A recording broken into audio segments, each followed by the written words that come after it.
এই পনিরের প্যাকেটটা 200 গ্রামের পনির। এটা আমি কাল আমার এক ভাইয়ের থেকে নিয়েছি। পলাশীর থেকে এই পনিরটা আসে। আজকে খেয়ে দেখি পনিরটা কেমন। প্রথমে টুকরো টুকরো করে কেটে নিই। 200 গ্রামের দাম 70 টাকা। কড়াতে তেল দিয়ে শুকনো লঙ্কা, গোটা জিরে এবং একটু থেতো করা গরম মশলা দিয়ে নিলাম।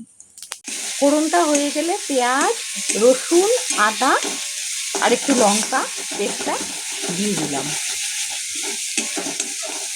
হলুদ, লবণ, সামান্য একটু মিষ্টি, কাশ্মীরি লঙ্কার গুঁড়ো দিয়ে পনিরগুলো দিয়ে একটু ধনেপাতা ছড়িয়ে নামিয়ে নিলাম।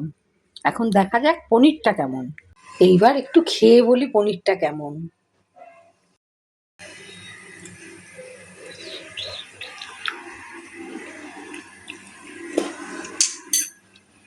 সত্যি কথা বলতে কি ভীষণ ভালো, নরম তুলতুলে ক্রিম পনির। সবাই একবার নিয়ে খেয়ে দেখো।